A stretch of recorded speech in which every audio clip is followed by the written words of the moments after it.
Okay guys, ito na. Sa previous episodes pinag-usapan natin si BBM. Para naman hindi magsalita yung mga ka-DDS natin na bakit ang bait nyo kay BBM. Lahat kayo nag-agree, bati si conflict avoidant na si Mark ay nag-agree na masyadong conflict avoidant. Dapat more assertive, more aggressive on the offensive siguro si BBM dahil medyo bugbog sila dito. Now, speaking of, it's not like the other side of this equation is free from any kind of erratum or is necessarily a master of strategy. And some people, of course, more than some people, have made a big issue out of the fact na on the very day na nangyari itong parang Undoy 2.0, from the very city na nangyari itong Undoy 2.0, may malaking opisyales na lumabas ng bansa na naka-mask, naka-hoodie, whatever. Nothing, very normal, di ba? Umalis at pumunta sa Europa, di ba? Ako, wala naman ako masabi. Galing din ako Europe, di ba? So, ayoko na magsalita, pero hindi naman ako opisyales. Hindi naman ako, At Sana hinintay mo siya dyan. doon sa Malapit lang airport naman kami ang magkita. Netherlands Sa sa bagay. Germany. Hindi, pero ako na-delay ako papunta lang Cebu. Siya parang Oh. diretso na. Dahil So, kung hinintay mo siya, baka nabigyan ka pa ng ticket sa Taylor Swift ayun. concert. Ay, di ko alam yan. So, Sir Mark, di pa pwede naman natin i-google yung rebooking, di ba? I mean, kung talaga mahalaga yan, Sir Mark. I mean, Mark, what the heck do you think was, what's going on? Hindi mo parang obvious na kung may nangyaring ganyang kalaking crisis, you would expect all, not only the president, but all top officials to be there somehow on the ground. Of course, may mga syunga-syunga nagsabi, inaway pa ako. Ano pangalan nito? Palaes? Tung dating vice governor, deputy director, inaway-away niya ako. Sabi niya, who you to lecture about leadership? Sabi ko, who you to lecture me? Ikaw, wait, who you again? Sabi ko, wait, who you again? Hindi ko makakilala. Hinuyo ko ng double time. Hindi ko Who talaga. you? Who you? Sino ka? Bakit ba ako ganun? Wala kang ganun. Wait, sino ka maulit? Sino ka maulit? Hindi ko siya kilala. But anyway, sabi niya, bakit? In-expect mo? Si Sarah pumunta siya, siya mismo ang magbibigay. Ganun. Alam mo, kuya, ang parang sa giyera yan. Kahit yung general hindi kasali sa laban, at least nandun siya over the horizon, nagbibigay ng utos, hindi na sa kabilang mundo, tapos nagbibigay ng utos na nagte-text. But anyway, tuwan-tuwa yung isang paboritong pollster ni Ronald Llamas, yung gumawa ng survey. Sabi niya, kasi may achievement na, may statement na si Vice Presidente, kaya palakpakan natin, may statement. So, Mark, pahamak na kita. Baka Oh. makikita ka ulit. Hindi, ang What's pangit going talaga on? ng itsura. Ang pangit talaga ng dating sa tao. Kapag sa ordinaryong tao, kung hindi ka die hard talaga na Maka Duterte. Parang ang pangit ng itsura sa tao na aalis ka on the day na kung saan tumama yung malaking bagyo talaga at ang daming napinsala, ang daming she could have rebooked yung flight, she could have moved. Yun. So nung binavlog ko yan live, I'm trying to give VP Sara din some benefit of the doubt din dun sa araw na yun eh. Kasi nung umaga, maaring hindi pa ganun ka, pero dapat siguro pinakita na yung mga reports na Bro, it was bad. Ako, 4 a.m. pumunta ako sa airport. Grabe na yung baha, bro. grabe na, I'm sorry, bro. It was bad already the night before. I had just arrived from Europe noon. Grabe na. So, yun eh. So, kaya maaaring yun yung sinasabi nila. Hindi naman namin alam nung umaga. Pero yun nga, nung madaling araw nun, talagang grabe na eh. So, hindi nila ina-expect na maging parang Undoy siguro. Pero, either way, pangit pa rin talaga yung dating eh. Ang hirit nila ngayon sa social media, ang sinasabi naman nung sa kampo nila, is, hindi kasi epal si VP Sara. Hindi kasi siya yung papapicture sa ganyan-ganyan o ano sa baha, pero sa totoo lang ang pangit nga na na nag-enjoy and nag-vacation habang the rest of the country is suffering and kumaga yung konting-konting simpatya man lang dun sa mga mahirap na pinagdadaanan ng mga kababayan natin during that time. Parang medyo off talaga. Tsaka ang dali mag-rebook. Lalo na kung yung ticket mo ay business class or first class. I'm sure hindi naman siya nag-economy. Oy, Ronald, di natin alam. Baka, masa yan. Di ba? Tapos gagawa siya Oh. ng vlog. Hi, guys. Andito pa ako sa economy, sa Philippine Airlines. Kakain po kami ng... Pero kwan yun, diehard Swiftie yun. Oh? Diehard Swiftie siya. Kaya hindi ko sinasabi na pupunta siya sa concert ni Taylor Swift bukas sa Munich, no? Nagkataon lang siguro. Pero sa mga Di Facebook, aabot kung sakali. pero sa Facebook post niya, talagang kwan siya, diehard Taylor Swift. No? Kaya, Stalker ka pala, Ronald, ah. mm, mm. Hindi, Akala ko si Christian Esguerra lang, Swiftie at meron ako pinapastalk. Ako kasi wala akong Facebook eh, kaya iba yung pinapastalk ko. Sir Ronald, nakakatakot Kaya yung nga, mga kaya nga kaibigan. Ah. nakikita ko yung picture mo sa gym eh. Ayun. Ito. Bago mawala itong Ibiza tan natin. Ayan, para mabash niya ako. No. What about yung sinasabi niya, Mark, na kasi ito kailangan niya ng travel clearance na hindi niya na ma-rebook daw kasi pag may clearance ka, mahirap na kumuha ng clearance ulit. Hindi, Ganun. hindi Ano totoo ba? yun. Hindi ko maintindihan. Anong travel clearance? Hindi ko talaga get. Hindi totoo yun. Kumukuha rin ako ng travel clearance. Lahat kami kumukuha ng Ronald, travel i-booking mo clearance. na. Now, obviously, uminit tong issue na ito because just as the current incumbent vice president, self-designated survivor, whatever, was on the way to Alemania for whatever reason. I mean, if this were emergency family reason, all our sympathy and support. But I don't see even in your statement there's any mention of something serious or anything like that na hindi kaya na i-rebook. So if this is an emergency or something very important, of course, all our support and sympathy and humanity comes before politics or anything. But just Taylor Swift concert is very important, ha? Huwag mong maliitin yun, bagay, ha? it's a human Oo. right. It's a Oo, human right to watch Swiftie. oo. Pero may nag-comment baka lalabas yung ICC warrant of arrest habang nasa Europe sa baka naman, di ba? But anyway, going back to this, now it really became a hot issue because just as ito yung nangyari sa isang banda, si Lenny Robredo comes out all these statements about angat buhay, ganun-ganun. So tuloy yung meme ng ima, angat buhay versus sarap buhay, yung mga ganyan-ganyan memes. And obviously, immediately na-trigger yung kabila. So they brought back yung issue na nasa New York si Lenny when nangyari yung bagyo sa Bicol. Can we put that into context, Mark? Ano yung intindi mo dun sa nangyari? Sa tingin mo talaga natamaan sila ng big time na si Lenny na ex-official na walang any kind of responsibility as a public servant was so active. And ikaw, I know you also know a thing or two about Angat Buhay volunteers operations dyan sa Metro Manila. Can you tell us a little bit about that? Yun. So, kaninang madaling araw, may mga kaibigan tayo na mga Lenny supporters tsaka mga iba't ibang organizations no, na sa campaign na nag-organize ng iba't ibang mga relief operations sa mga tinamaan nung bagyong Karina. So kanina sumama ako, nasa Bagong Silang kami kaninang umaga.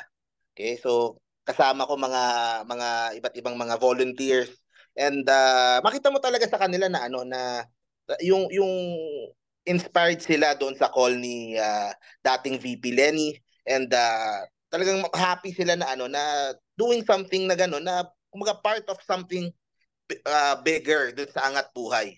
Kaya nakakatuwa din naman. At this time dapat isang tabi muna yung mga kulay-kulay, magtulungan muna. And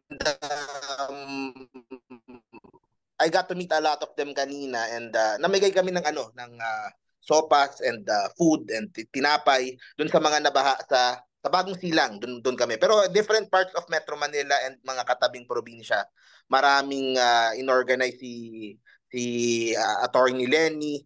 Kanina yung sa community pantry para magkasama din sila. So parang nakaka-inspire eh. Yun naman yung hinahanap din ng mga tao siguro. Na paano ka naman ma-inspire doon sa kabila, 'di ba? Na at that time na biglang hindi mo na maririnig tapos nagbakasyon na, na.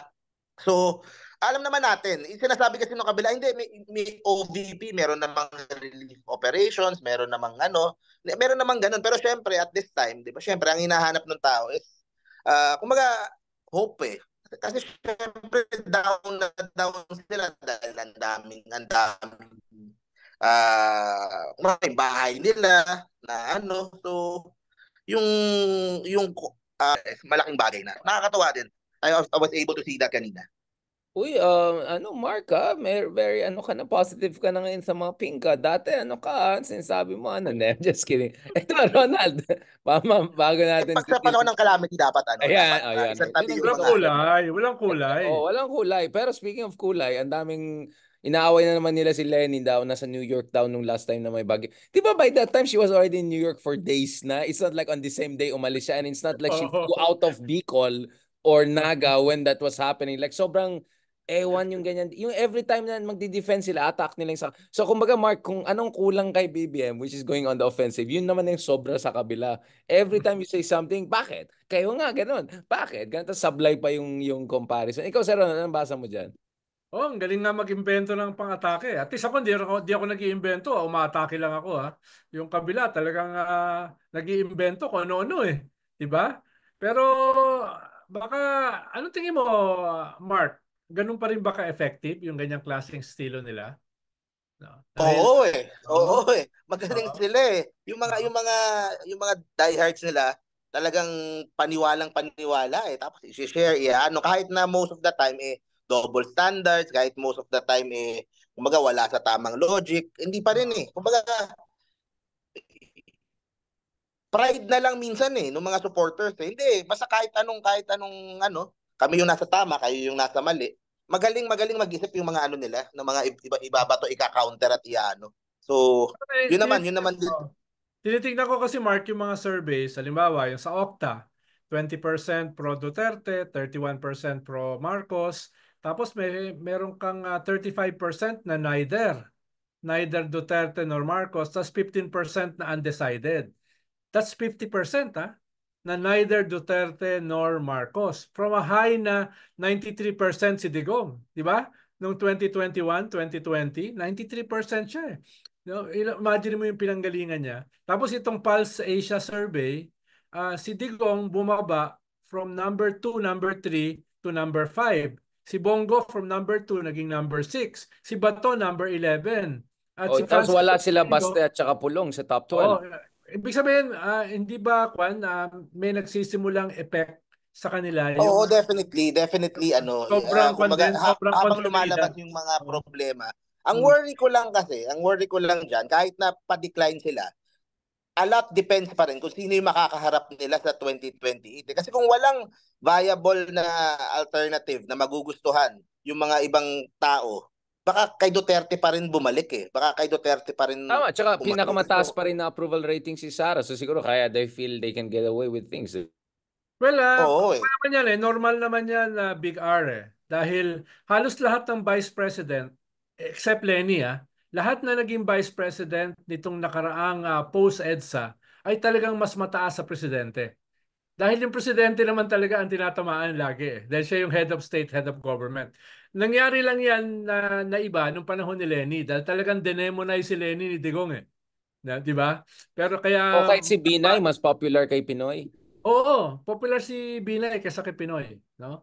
Ganoon din si Kwan, si pangalan nito, si Noli de Castro, di ba? At saka Oo. Ginggona, di ba? Oh. Oo.